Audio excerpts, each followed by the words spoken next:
thought it was his balls and you somehow made it worse, bro.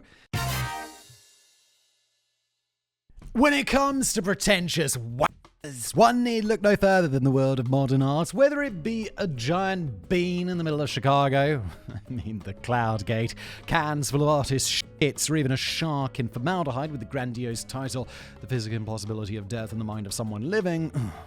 Modern art's really cringe, and I agree with Lorelei, who wrote today's script, and I'm not getting confused. Lorelei, who normally does the edit, wrote this for me. Here we are! What is this, the Twilight Zone? This is gonna be good. It seems that the modern art world is full of people with way too much time and too much money on their hands. Isn't a lot of art just about money laundering or some shit? I saw a video about this once, and then I was like, wow, that's kind of a ripoff. But even among this world of highfalutin fools who think duct taping a banana to a wall is the height of social commentary, there are those who take it an extra step when it comes to befuddling the masses with their so-called masterpieces. I'm, of course, talking about the world of performance art, defined by Wikipedia as alternative artistic manifestation. Oh my god, even the Wikipedia page sounds douchey. Performance art was born during the early 20th century as a direct result of the Dadaism movement. I'm so glad I don't really care about art that much. Like, art for me, it's like I like it or I don't like it. Shark in formaldehyde? Kinda dope. Banana taped to wall? Kinda stupid. Shark in formaldehyde? Name though? Fucking cringe, Damien. I realize many of you may have no idea what I'm talking about, and trust me, I'd rather keep it that way. Performance art really began to become popular in the 60s and 70s, often used as a means of social or political commentary, often drawn from the artist's own life experiences, often all about saying important things in the most obscure ways possible. As a consequence of this, many performance art pieces have invoked some incredibly fucked up situations and presentations, and today we're going to take a look at some of these controversial works and what they were trying to say. I remember, wasn't there some one where a woman was just like, the artist was just like sat naked in a room, and there were all sorts of like crazy implements, like hammers and shit around the room, and she was like, you can use any of these implements on me. And it's like, that's pretty fucked up. Spoilers.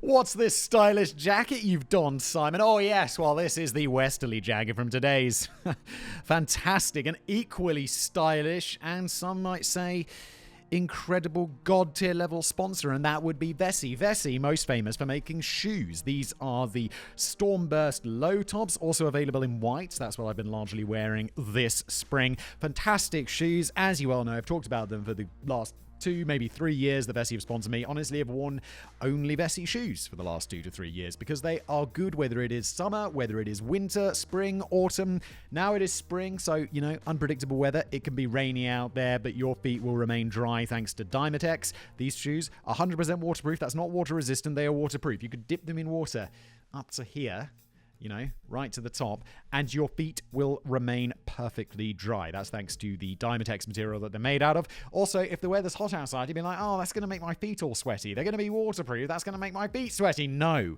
Basically, through the magic of Dymatex, or whatever magic it is, your feet remain the right temperature. I wear Vessis all winter and my feet remain warm. It's just Vessi's magic. Also, the jacket, did I mention? 100% waterproof, just like the shoes. Fantastic bit of kit. Perfect for spring. And yeah, that's Vessi. Look, go to vessi.com/blaze and you'll get 15% off your first purchase. You won't regret it. Best shoes that I've ever worn. Best jacket. Just best sponsor. Go Vessi, go. And yeah, back to today's episode. Balls to the wall. One of the many joys of Russia, okay, is that one need not be a pretentious wanker of a performance artist in order to get arrested. Take, for example, the all-female punk band Pussy Riot.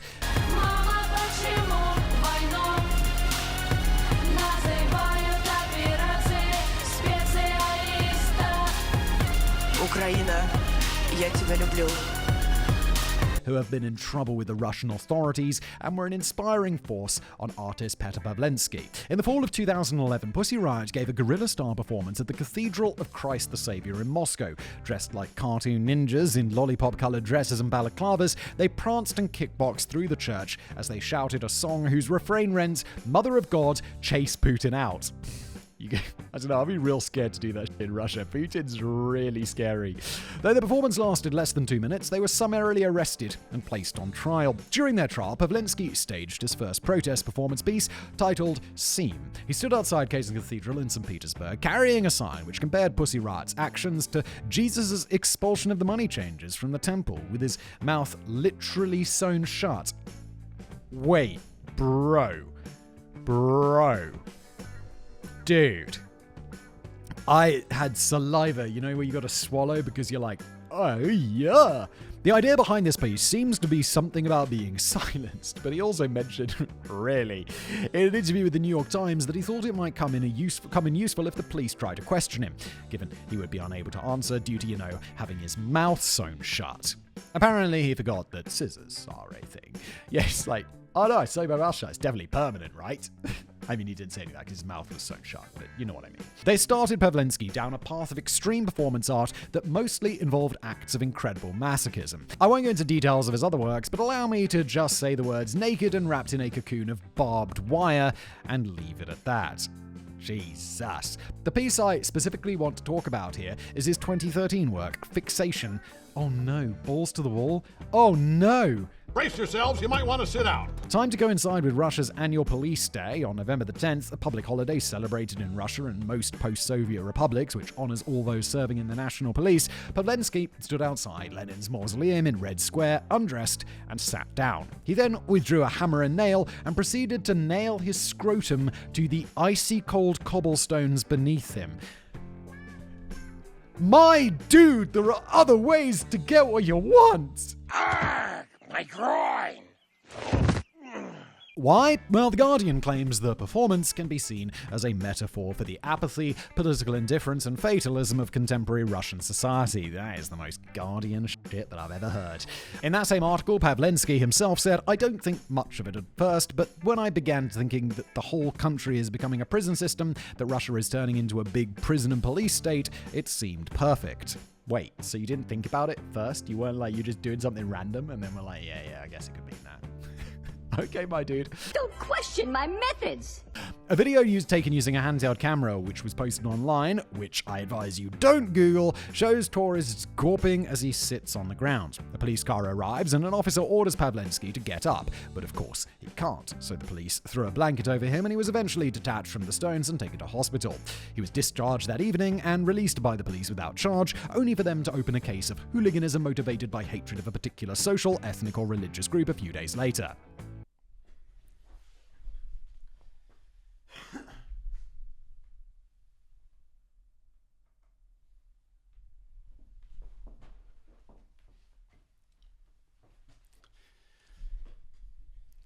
In a nice twist of cyclical history, this was the same article of law that was used against Pussy Riot back in 2011 and can carry a jail sentence of several years. However, the case was eventually closed due to lack of a crime having been committed. Pavlensky currently lives in Paris. Probably a smart move there, Peter, and was most recently sentenced to 3 years in prison after setting fire to the Banque de France on the Place de la Bastille Square in Central Paris for reasons. Bro, you escaped Russia, you moved to Paris, and you just continue committing, these sorts of acts? Bro, be like, wow, France is, way more, chill. And then they put you in prison because you did something crazy. Stop it. Pavlensky dedicated his trial to the Marquis de Sade, as in the father of sexual sadism, which is really rather apropos when you think about it. He'll probably like prison. Yoko goes commando. Oh, I fucking hate Yoko Ono. Fucking hate her. Regular viewers of this channel will know about Simon's deep devotion and love for Yoko Ono. I admit I feel nervous critiquing her given this depth of obsession. That's sarcasm. You don't say. Yoko Ono is just a talentless hack. Nevertheless, I shall persevere and hope I don't get fired. Back before she met a certain musician and became known as the woman who broke up the Beatles, the now 91-year-old Yoko was living as an artist whose main focus was the Fluxus movement. Comprised of composers, designers, and poets inspired by Dadaism, they engaged in experimental art performances which emphasized the artistic process over the finished product. This led to Yoko's first performance of her work, Cut Piece, at the Yamachi Concert Hall in Kyoto, Japan in 1964. Yoko took to the stage, dressed in her finest suit with a pair of scissors in front of her. She invited members of the audience to come up and instructed them to use the scissors to cut off pieces of her clothing. Apparently, this work was a statement which confronted issues of gender, class, and cultural identity. Of this piece, art critic John Hendricks wrote in the Catalogue to Ono's Japan Society Retrospective, "Cut piece unveils the interpersonal alienation that characterizes social relationships between subjects, dismantling the disinterested Kantian aesthetic model. It demonstrates the reciprocity between artists, objects, and viewers, and the responsibility beholders have to the reception and preservation of art." I can imagine what this dude looks like. And he looks like a pretentious knob. And I know some people who are like this, just like this pretentious, and it's just like, ugh, do you have to be this way? Why are you the way that you are? Which seems to be a typical critic way of saying, I didn't understand it, but I want to appear intelligent, so I'll throw a bunch of big words around and hope no one asks what any of it actually means. Yoko went on to repeat the performance later that year, as well as in 1965 and 1966. In 2003, she reprised the piece in France during the low post-9/11 period between the US and France, saying she hoped to show that this is a time we need to trust each other, which resulted in the two countries uniting together to bring about world peace. Wait, no, that didn't happen. What? Yoko Ono, you've done nothing.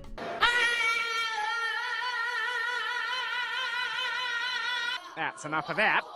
I Got Rhythm. Ranked 9th among the all-time best performance art pieces in a 2013 list by Complex magazine, Marina Abramovic's work, Rhythm Zero, is a terrifying look into just how far a crowd of people will go when they're not faced with immediate consequences for their actions, which, incidentally, is what makes this piece stand out from our entire list, as that's exactly what the work was supposed to prove. A surprisingly unpretentious premise for a work of performance art, isn't it just? What a nice, refreshing break from all the massive amounts of pretension.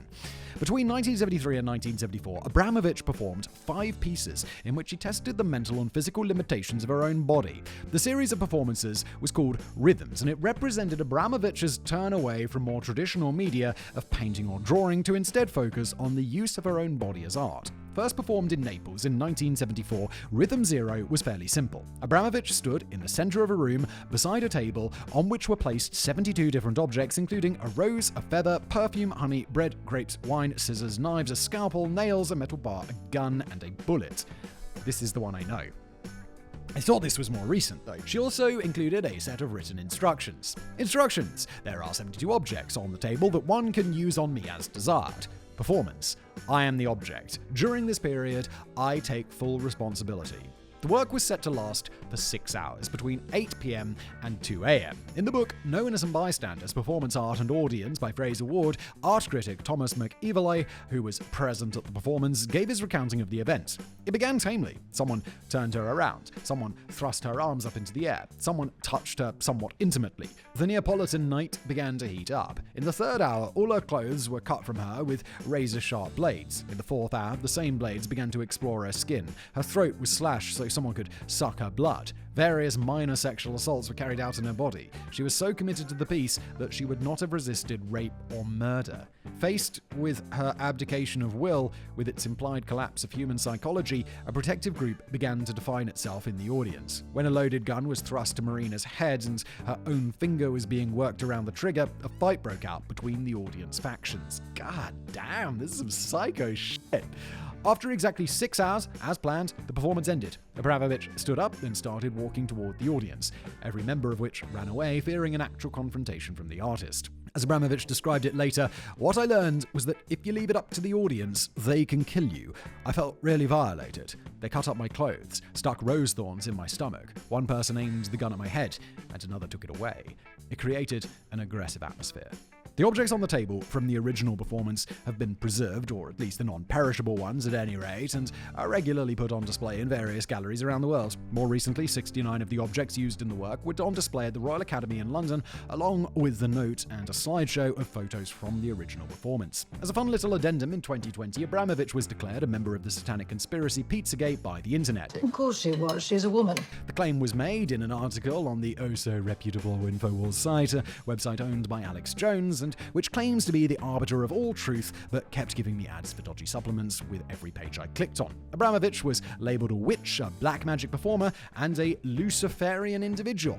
This is, of all the modern art, performance art, or whatever in this episode, this is the one I like. I think this is clever. Clever girl. As with all things conspiratorial, the way she was linked to Pizzagate is tenuous and ridiculous. I'd outline both Pizzagate and her supposed links to it here, but my brain is already atrophied enough simply from the knowledge that there is an InfoWars website and the 5 minutes I spent reading the article. Speaking personally, as a metalhead, I am well acquainted with many Luciferian individuals, and I can assure you she's not one of us, though I would happily accept her into our broad-reaching international cult should she wish to apply. Donna, Party of One. Graduating from the affiliated high school of the China Central Academy of Fine Arts in 1991, Zhu Yu is a performance artist and alleged cannibal. Oh no, is this the dude who cooked his balls? Wait, what? He chopped his balls off and served them to people. I do not know this one. Do I smell sequel? Oh, this is... Look, I make some fairly cringy content. The content makes me cringe all the time, as well as it being cringily made. Hey, I resemble that remark. But this episode has had me do this the most. Ugh. My work here is done. Unsurprisingly, his work tends more towards the edgelord end of performance, with works designed to shock and horrify, supposedly based on the idea of challenging moral agendas. Categorized by some critics as an artist of the cadaver school, which consists of artists who tend to use human body parts in their work, Yu's most famous piece of conceptual art, titled Eating People, was performed at a Shanghai Arts Festival in 2000. So what exactly was it that you did? Well, I hope no one is eating while they're watching this, especially if it's chicken or pork, the other white meats. Pork chop sandwiches! Presented in the form of a series of photos, the performance consisted of you cooking and eating what he alleged was a human fetus. Wait, I thought it was his balls and you somehow made it worse, bro. This video is so fucking demonetized, Jesus. Sorry, not sorry. The curator of the Eastlink Gallery, where the work was initially presented, knew that openly displaying such photos would provide the authorities with one of their most convincing reasons to shut down the exhibition ahead of time, and so the photos were initially presented hidden inside a black box. A great idea, which may well have worked had the photos not been featured in the gallery's catalogue of current works on display. Within a very short time, the images circulated the internet via email in 2001 and prompted investigations by both the FBI and Scotland Yard. The work also caused a stir in 2003 when it was featured in a British documentary for Channel 4 which explored Chinese contemporary art. In response to the public reaction, Mr. Yu stated, "No religion forbids cannibalism, nor can I find any law which prevents us from eating people. I took advantage of the space between morality and the law and based my work on it." You're a fucking sicko, bro. Now, it is true that many people believe that cannibalism is indeed legal, and so my curiosity piqued, I decided to consult our resident legal expert and occasional scriptwriter, Liam, for his thoughts on Yu's claim.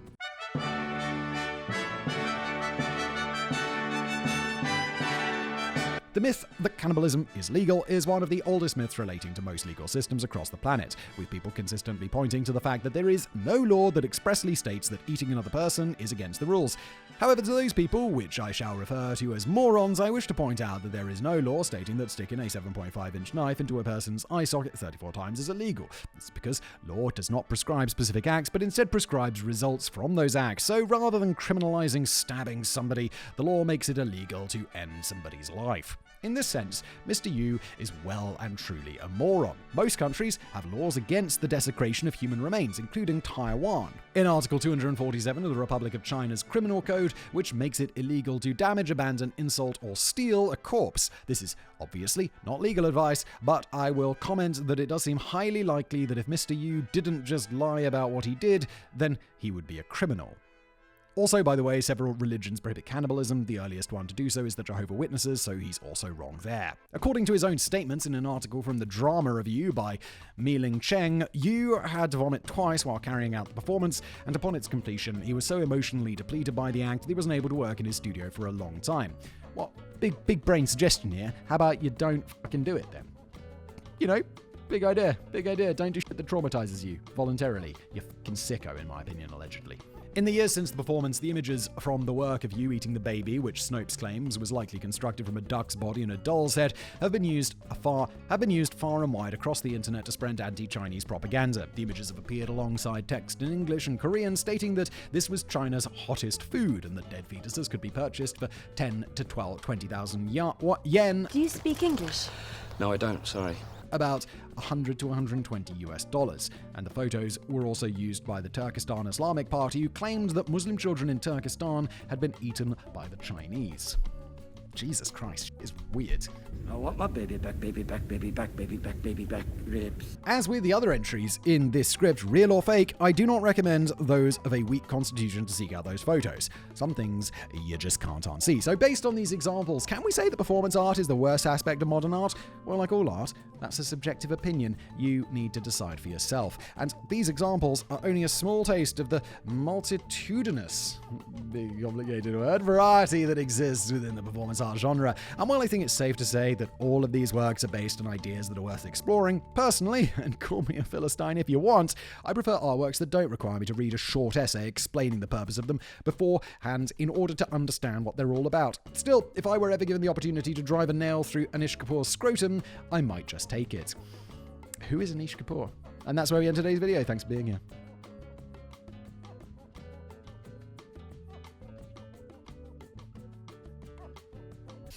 He'll probably like prison.